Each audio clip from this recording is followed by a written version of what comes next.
Certains lieux abandonnés cachent de bien sombres histoires, comme j'ai pu le découvrir après mes nombreuses explorations. Des familles ruinées, des expériences inhumaines et parfois même des meurtres. On peut alors se dire que ces endroits, au passé tragique, ont peut-être mérité leur abandon. Pourtant, malgré les apparences, d'autres lieux nous offrent l'occasion de découvrir des histoires bien différentes. Des histoires qui nous parlent d'espoir, d'amour ou bien de courage. Des histoires qui malheureusement, faute d'être racontées, sombreront rapidement dans l'oubli, tout comme les lieux qui en sont aujourd'hui les derniers gardiens. Et c'est justement pour cela que je me suis retrouvé devant ce grand manoir, perdu dans un petit village de France, entouré par une végétation luxuriante et délaissé depuis de très nombreuses années. Une demeure qui referme encore, comme vous allez vous en rendre compte, de très nombreux souvenirs. Bienvenue à tous chers explorateurs, dans cette nouvelle vidéo, vous le voyez, je me trouve comme à mon habitude dans un endroit abandonné, mais c'est pas n'importe quel lieu. Pourquoi ce lieu est si spécial? Eh bien parce que déjà il est plein d'objets qui viennent totalement d'une autre époque, une époque aujourd'hui presque oubliée, mais surtout parce que les personnes qui ont vécu ici ont vécu des choses très spéciales, et j'ai fait des découvertes qui m'ont particulièrement touché, surtout moi qui suis passionné d'histoire. Mais je ne vais pas m'attarder sur le sujet parce que je sais que vous avez déjà envie de voir ce qu'il y a à l'intérieur, mais juste avant d'entrer explorer cette maison, j'aimerais vous demander de laisser un j'aime et puis de vous abonner à cette chaîne, surtout si ce n'est pas déjà fait. C'est le meilleur moyen de me soutenir. Vous pouvez également me suivre sur Instagram, quentin.fenew, pour voir toutes mes photos et me suivre presque en direct lors de mes aventures. Et puis enfin, après avoir regardé cette vidéo, n'hésitez pas à laisser un commentaire si ça vous a plu et si vous en voulez plus. En attendant, je pense qu'il est l'heure d'aller explorer cette capsule temporelle. C'est parti!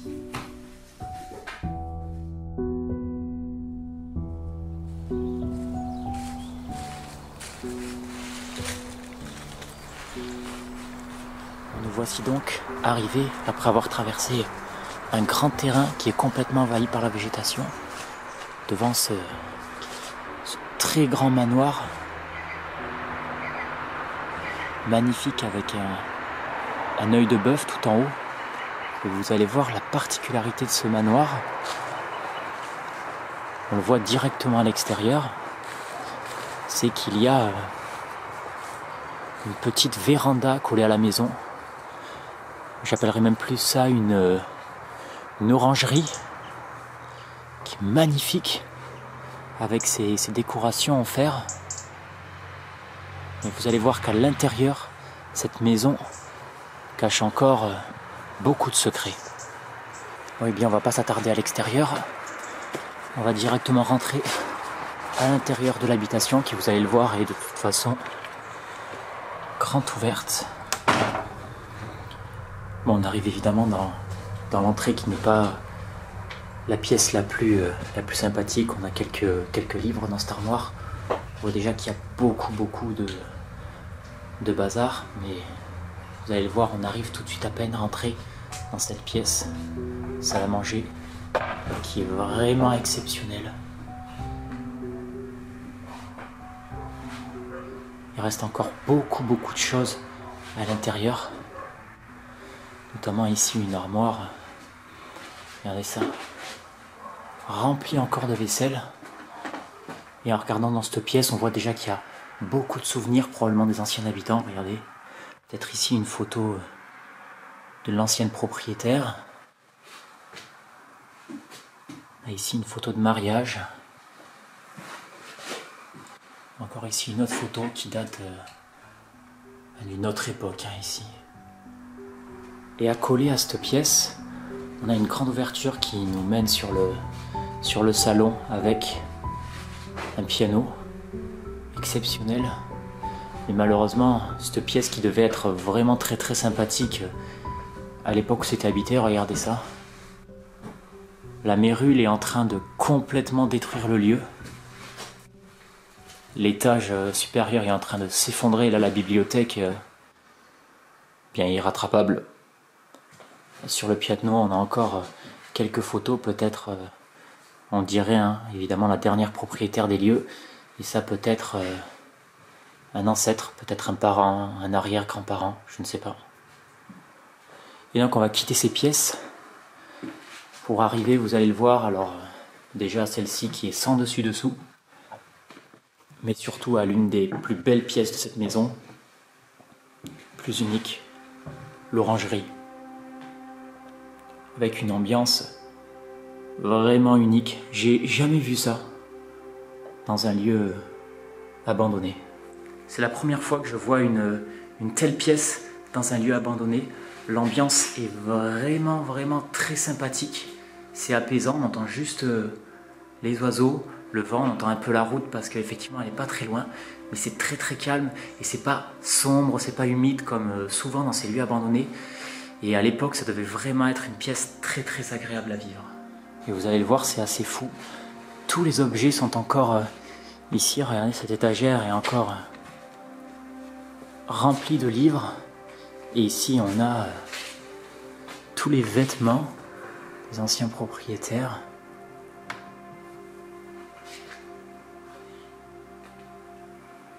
Puis toutes les plantes qui sont mortes depuis bien des années. On a même le lierre qui est en train littéralement de pénétrer à l'intérieur de la maison, qui probablement envahira toute cette verrière d'ici quelques années. Bon, au premier étage, on a une partie qui est derrière cette porte, mais qui est complètement pour l'instant inaccessible. Regardez, la porte est complètement bloquée par des objets. On peut y aller par un autre côté, mais donc on va en profiter avant pour monter cet escalier. Et vous le savez, j'adore les escaliers et celui-ci en spirale est vraiment très sympathique.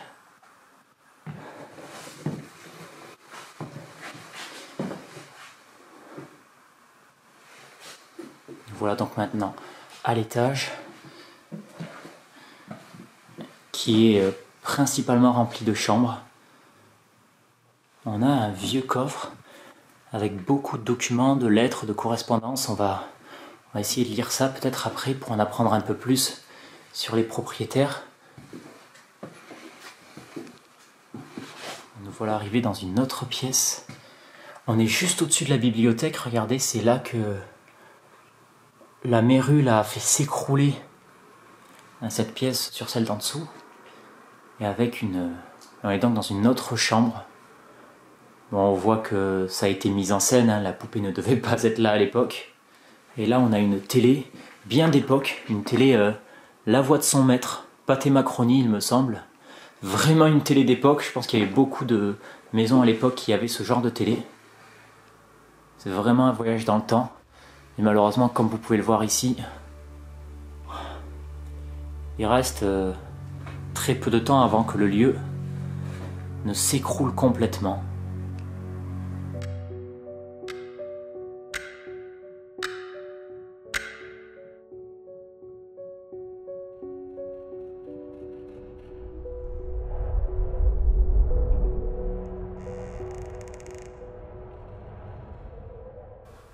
Et enfin, si on sort de cette chambre, on a ici encore une autre chambre.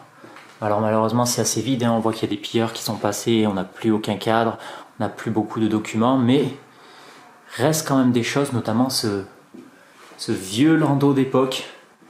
J'en ai pas vu souvent pareil dans les lieux abandonnés.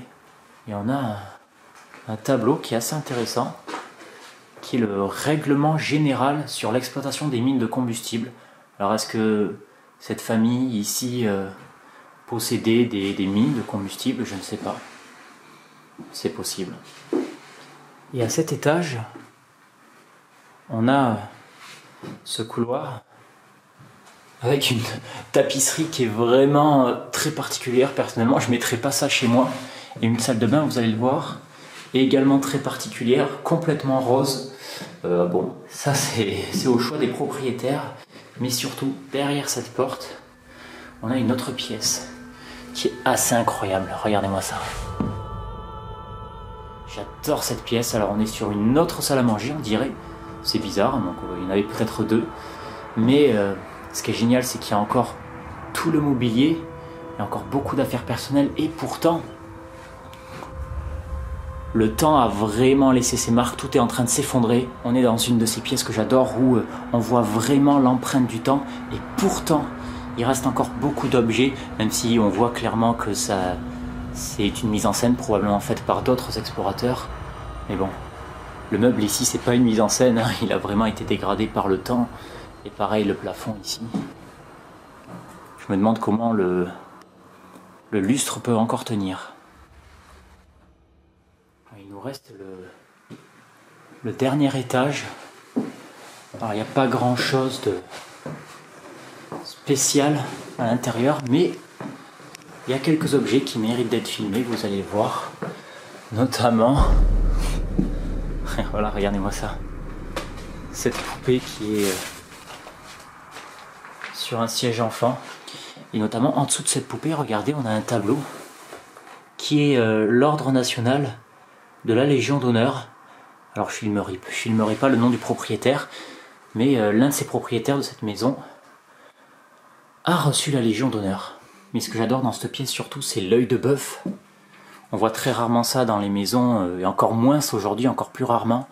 Mais on voit qu'à l'époque, ils apportaient vraiment de l'attention à la construction de leur demeure.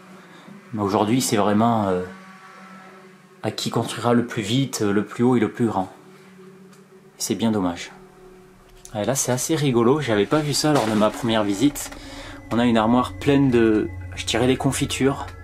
Personnellement, je ne m'y aviserai pas pour les goûter. On voit qu'il y a la pourriture qui est en train de dévorer la confiture, c'est vraiment ignoble.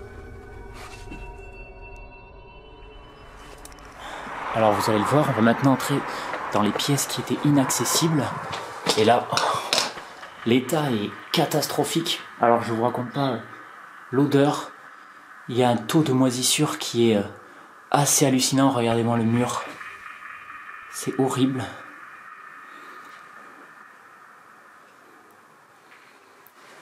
Et à côté de cette pièce, il y a une autre chambre, je trouve magnifique, mais qui est encore une fois remplie de moisissures.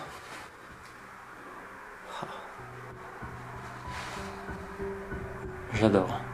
Si on fait abstraction de l'odeur de moisissure qui est vraiment très présente, cette pièce est sublime avec ce petit vase là-bas, on dirait, qui est décoratif. Et puis on a ces photos qui datent encore une fois d'une époque révolue. Avec ici une jeune femme et là un homme, peut-être son père, je ne sais pas, l'ancien propriétaire. Et donc juste à côté de ce manoir, on a cette petite maison, cette petite habitation. Je pensais que c'était peut-être un garage ou un débarras, mais en fait, pas du tout. Vous allez le voir. On a une autre chambre, alors qui est de construction beaucoup plus récente, avec beaucoup moins d'affaires personnelles. Et on a ici petite salle à manger. Alors c'est étrange, je comprenais pas vraiment à quoi servait ce lieu, je me disais peut-être pour un gardien, mais c'était bizarre. Et j'ai vu ensuite ce panneau qui indique taxe de séjour avec une date 1991, peut-être la date de l'abandon de la maison. Mais surtout, ça veut peut-être dire que ce lieu, cet endroit, était loué. Voilà, des vacanciers pour avoir un petit peu plus d'argent, un revenu complémentaire. Et à l'étage même de cette habitation, on trouve une seule et unique pièce, avec 3 lits, alors peut-être un dortoir. Donc effectivement c'est très impersonnel, on n'a aucun document, mais effectivement ça irait bien vers le fait que ce lieu était loué, puisqu'on a des lits pour enfants, on a un lit pour adultes, on a une chambre en bas. Donc pour moi ce lieu était un gîte.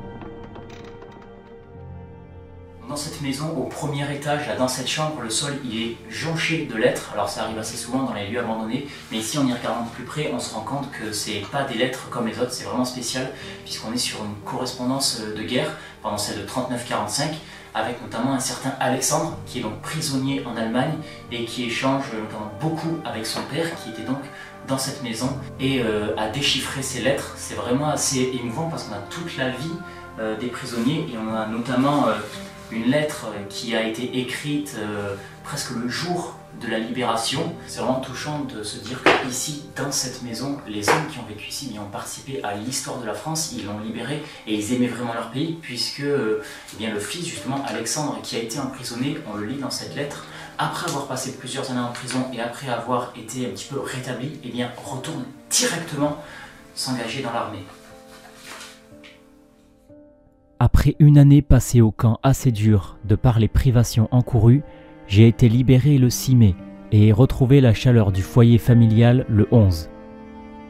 Ma santé se trouvait quelque peu ébranlée, mais 3 mois de soins attentionnés m'ont remis sur pied et j'ai réintégré l'armée au début septembre. Cet homme, adjudant de l'armée française, dévoué pour son pays et fils d'un père décoré de la Légion d'honneur, passa donc de nombreux mois au camp Stalag 11A en Allemagne. Un camp de prisonniers de guerre qui était affecté à des commandos de travail. Ces derniers dormaient dans des baraques en bois et en béton, pouvant loger jusqu'à 200 personnes dans des lits superposés.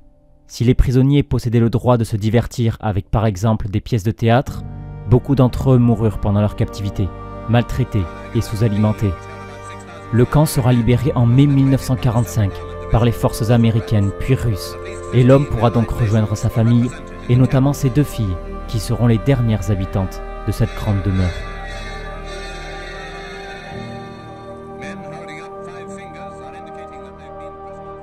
Après avoir habité dans d'autres régions de France, les 2 sœurs décident au final de revenir faire leur vie ensemble, dans la maison familiale. Elles y passèrent ainsi le restant de leur vie, entourées de leurs proches et de leurs amis. Cependant, ni l'une ni l'autre n'eurent d'enfants, ni même se marièrent, comme l'indiquent les nombreuses lettres qui parlent notamment d'une rupture de fiançailles. Au début des années 2000, elles quittent le manoir pour une maison de retraite, et la dernière des sœurs y décède en 2010, à l'âge de 90 ans, laissant ainsi leur demeure sans personne pour s'en occuper, hormis quelques cousins et neveux. Ces derniers passent de temps en temps sur le domaine, mais se retrouvent très rapidement démunis face aux dégradations déjà importantes du lieu.